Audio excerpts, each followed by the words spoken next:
Hello dear student, welcome back to my channel. जैसे कि आपको पता है कि हम क्लास 11th माइक्रो इकोनॉमिक्स का सारे चैप्टर को 1 बाय 1 कंप्लीट कर रहे हैं, उन सब की एक्सरसाइज को। अभी तक हमने चैप्टर नंबर 7 तक कर लिया है। आज हम करेंगे चैप्टर नंबर 8 जो कि है कंसेप्ट ऑफ रेवेन्यू। तो देखते हैं पहला एक्सरसाइज जो हमें दिया गया है। तो फर्स्ट एक्सरसाइज हमें दिया गया है MCQ। उसका पहला क्वेश्चन है MR इज शोन एज। एक मिनट, पहला क्वेश्चन है MR इज शोन एज, मतलब बेसिकली आपसे MR का फॉर्मूला पूछा गया है। तो ये होता है delta T R divided by Q. ठीक है, आपने अच्छे से पढ़ा होगा तो आपको याद होगा। तो यहाँ देखते हैं ऑप्शन। तो ऑप्शन नंबर वन ही हमें बिल्कुल करेक्ट है ना। आगे बी सी देखने की कोई ज़रूरत नहीं है क्योंकि ऑप्शन नंबर ए हमारा बिल्कुल करेक्ट है। क्वेश्चन नंबर 2 को देखेंगे। AR is shown as. AR को कैसे रिप्रेजेंट करते हैं, मीन्स AR का फॉर्मूला पूछा गया है। तो ये होता है TR डिवाइडेड बाई क्यू। देखते हैं ऑप्शन को। तो ऑप्शन हमारा, अच्छा यहाँ भी ए है, option number A TR divided by Q है ना। ये किसका फॉर्मूला है, तो ये AR का फॉर्मूला है। नेक्स्ट देखेंगे क्वेश्चन नंबर 3 को। In which market AR curve is parallel to X axis, यानी कि कौन सी मार्केट में जो AR कर्व है वो एक्स एक्सिस के पैरेलल होता है। तो हमें पता है कि ये किस में होता है, ये होता है परफेक्ट कंपटीशन में, ऑप्शन नंबर ए। नेक्स्ट देखेंगे क्वेश्चन नंबर 4 को।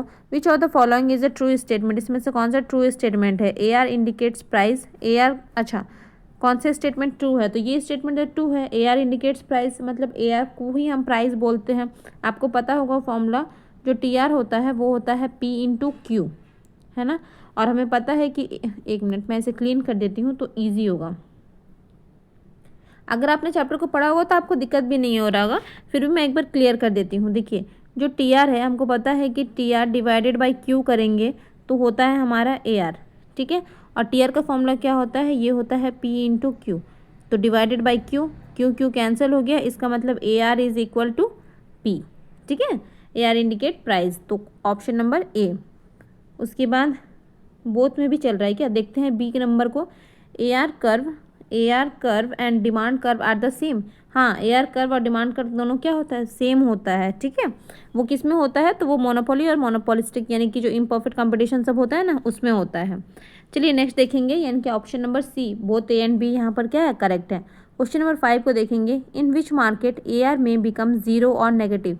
AR क्या होता है, सॉरी MR क्या होता है हमारा, जीरो और नेगेटिव। तो MR हमारा जीरो और नेगेटिव होता है मोनोपोली और मोनोपोलिस्टिक में। ठीक है, जहाँ पर कुछ इस तरीके का डायग्राम बनता है MR का।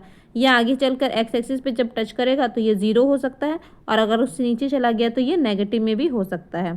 तो ये होता है मोनोपोली और मोनोपोलिस्टिक में, क्योंकि हमको पता है कि परफेक्ट कंपटीशन में कैसा होता है MR कर्व, तो वो हॉरिजेंटल एक्सिस पे होता है। ठीक है, parallel to X axis. Next देखेंगे क्वेश्चन नंबर 6 को। क्वेश्चन नंबर 6 है हमारा। In which market AR equal to MR। तो हमें पता है कि ये होता है परफेक्ट कंपटीशन में, ठीक है, जो कि पैरेलल होता है एक्स एक्सिस के। ये होता है MR और इसी के इक्वल होता है AR। ठीक है, तो यहाँ हो गया मोनोपोली मोनोपोलिस्टिक, नहीं, option number D perfect competition. Next देखेंगे इन मोनोपोली एंड मोनोपोलिस्टिक कंपटीशन। अच्छा, मोनोपोली और मोनोपोलिस्टिक कंपटीशन में क्या होता है, AR और MR के बीच का रिलेशन पूछा गया है। ठीक है, देखिए यहाँ पर क्वेश्चन नंबर 8 में हमको डायग्राम दिया गया है, इसी के हेल्प से हम इसको सॉल्व करते हैं। देखिए, तो मोनोपोली और मोनोपोलिस्टिक में AR और MR के बीच का रिलेशन पूछा गया है। देखिए MR डायग्राम बनता है कुछ ऐसा और AR का डायग्राम बनता है कुछ ऐसा। दोनों के बीच का रिलेशन देखेंगे तो हम देखेंगे कि जो AR है, जब आप इसको मतलब कि प्लॉट करेंगे, इसका वैल्यू को फाइंड आउट करेंगे, तो आप देखेंगे कि AR का वैल्यू ज़्यादा है और MR क्या है, कम है। इसका मतलब जो हमारा AR है वो ज़्यादा है किससे, MR से। ठीक है, तो ऑप्शन नंबर ए तो इक्वल है, तो ये नहीं होगा। बी में देखेंगे तो AR is greater than MR, बिल्कुल ऑप्शन नंबर बी यहाँ पर बिल्कुल करेक्ट है। नेक्स्ट देखेंगे क्वेश्चन नंबर 8 को। To which market following figure belong. ठीक है, ये जो आपको डायग्राम दिया गया है, मतलब ये फिगर दिया गया है, ये किस मार्केट का है, ये पूछा गया है आपसे। ऑप्शन देखते हैं। फर्स्ट है परफेक्ट कंपटीशन, सेकंड है monopoly monopolistic, none of above. तो देखिए, जैसे कि हमको पता है कि मोनोपोली और मोनोपोलिस्टिक दोनों में ही कैसा डायग्राम बनता है, तो दोनों के लिए ये ऐसा ही डायग्राम, मतलब डायग्राम मीन्स MR और AR का दोनों का ऐसा ही होता है। लेकिन अगर हम देखेंगे तो यहाँ पर AR और MR के बीच का जो डिफरेंस है मोनोपोली में वो कम देखने को मिलता है, जबकि अगर हम मोनोपोलिस्टिक की बात करें तो AR और MR के डायग्राम में बहुत ज़्यादा डिफरेंस देखने को मिलता है। ठीक है, क्योंकि यहाँ पर मोनोपोलिस्टिक में इलास्टिसिटी ज़्यादा होती है ना, जबकि मोनोपोली में नहीं होती है। इसीलिए जो डिफरेंस है दोनों के बीच का वो कम देखने को मिलता है। तो यहाँ पर तो बहुत ज़्यादा डिफरेंस नहीं दिखाया गया है, इसका मतलब ये मोनोपोली मार्केट है। नेक्स्ट क्वेश्चन को देखेंगे, question number 9। With which condition firm will get maximum profit. ठीक है, वो कौन सा कंडीशन है जिससे फर्म को मैक्सिमम प्रॉफिट होगा। तो where M R equal to M C, बिल्कुल ये कंडीशन होता है।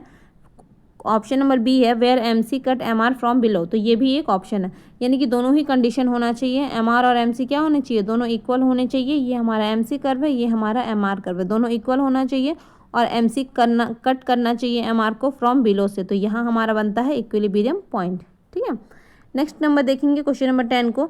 In perfect competition which of the following remain constant. अच्छा, परफेक्ट कंपटीशन में कौन सी चीज़ कांस्टेंट होती है, A R M R both. तो यहाँ पर बोथ होगा। ठीक है, दोनों कैसे होता है, तो बोथ तो एक्स एक्सिस के पैरेलल होती है। ठीक है, तो यहाँ पर दोनों, ऑप्शन नंबर सी। नेक्स्ट देखेंगे, नेक्स्ट एक्सरसाइज हमें दिया गया है फिल इन द ब्लैंक। चलिए देखते हैं, ये थोड़ा सा इरेज कर देती हूँ। क्वेश्चन नंबर 1 है marginal revenue is the rate of change in dash revenue. तो मार्जिनल रेवेन्यू हमने पढ़ा था एमसीक्यू में। तो मार्जिनल रेवेन्यू जो होता है ना, वो rate of change of what, तो टोटल रेवेन्यू हमने पढ़ा था ना, टोटल रेवेन्यू का फॉर्मूला। तो delta T R divided by delta Q, तो इससे हमें क्या निकल कर आ जाता है, मार्जिनल रेवेन्यू। तो यहाँ पर हो जाएगा टोटल रेवेन्यू। देखते हैं क्वेश्चन नंबर 2 को। Dash always represent the price of commodity per unit. ये भी हमने पढ़ा था एमसीक्यू में कि क्या हमेशा प्राइस को रिप्रेजेंट करता है, पर यूनिट प्राइस को। तो एवरेज, ठीक है, क्या करता है, तो एवरेज रेवेन्यू को ही हम क्या करते हैं, प्राइस से रिप्रेजेंट करते हैं। मीन्स दोनों सेम चीज़ है। नेक्स्ट देखेंगे क्वेश्चन नंबर 3 को।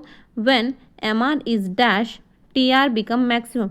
एम आर का क्या होगा, मतलब एम आर कितना होगा उसकी वैल्यू जब टी आर मैक्सिमम होगी। तो हमें पता है कि एम आर उस वक्त क्या होगा, 0 होगा, है ना। जब टी आर कैसा होगा, तो मैक्सिमम होगा। नेक्स्ट देखेंगे क्वेश्चन नंबर 4 को। In perfect competition A R equal to. तो ए आर कैसा होता है परफेक्ट कंपटीशन में, अगर हम लोग बात करेंगे ए आर की, तो ए आर होता है एम आर के इक्वल। ये भी हमने देखा था एमसीक्यू में, है ना। नेक्स्ट देखेंगे क्वेश्चन नंबर 5 को। Increase in the revenue due to increase in sale of 1 extra unit of output is. यहाँ पर बोला है इंक्रीज इन रेवेन्यू। ठीक है, रेवेन्यू हमारा क्या हो रहा है, इंक्रीज कर रहा है, to increase in the sale. अच्छा, 1 एक्स्ट्रा यूनिट, जैसे 1 एक्स्ट्रा यूनिट आउटपुट की बात की गई, इसका मतलब यहाँ पर मार्जिनल रेवेन्यू की बात की जा रही है। ठीक है, चलिए यह तो हमने कंप्लीट कर लिया fill in the blank. Next देखेंगे एक्सरसाइज हमारा है ट्रू फॉल्स। अच्छा, ट्रू फॉल्स में भी ये सारी चीज़ें हैं। एक्चुअली ये बुक पुराना है ना, इसीलिए कोई बात नहीं, हम सब मैनेज कर लेते हैं। देखते हैं जो एक्सरसाइज हमारा सी है। फर्स्ट क्वेश्चन है हमारा ट्रू फॉल्स का।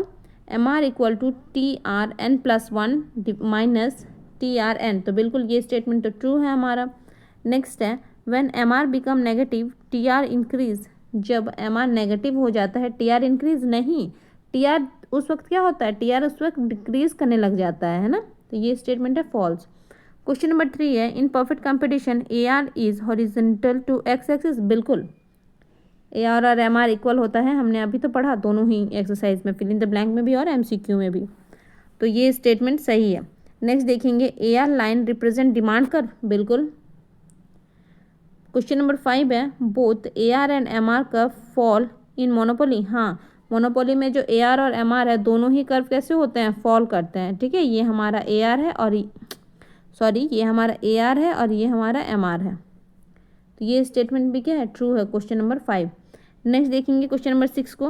When total revenue is maximum, when total revenue is maximum marginal revenue is also. नहीं, जब टोटल रेवेन्यू मैक्सिमम होगा तो मार्जिनल रेवेन्यू हमारा 0 हो जाएगा, मैक्सिमम नहीं होगा।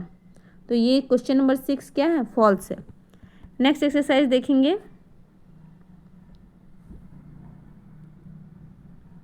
नेक्स्ट एक्सरसाइज हमें दिया गया है, देखिए सबसे पहला क्वेश्चन है हमारा एवरेज रेवेन्यू। ठीक है, एवरेज रेवेन्यू का क्या हो जाएगा, demand curve fall in T R पर average revenue per unit price of goods. बिल्कुल, per unit price of goods है ना, वही होता है T are divided by Q, यानी कि पर यूनिट की बात की जा रही है। If M R equal to 0, अगर एम आर 0 है, इसका मतलब टोटल रेवेन्यू क्या है, मैक्सिमम है। तो 2 का हो गया डी, 1 का हो गया सी। ठीक है, when M R is negative, M R negative है, इसका मतलब क्या होगा, इसका मतलब demand curve fall in T R, बिल्कुल जब एम आर नेगेटिव है इसका मतलब टी आर क्या हो रहा है, फॉल कर रहा है, तो 3 का हो जाएगा बी। नेक्स्ट देखेंगे average revenue curve. Average revenue curve क्या होता है हमारा, डिमांड कर्व, तो ये हो जाएगा ए। चलिए होप आज का वीडियो आप लोगों के लिए यूजफुल रहा होगा। मिलते हैं नेक्स्ट चैप्टर के साथ। Thank you for watching. Thank you, bye bye.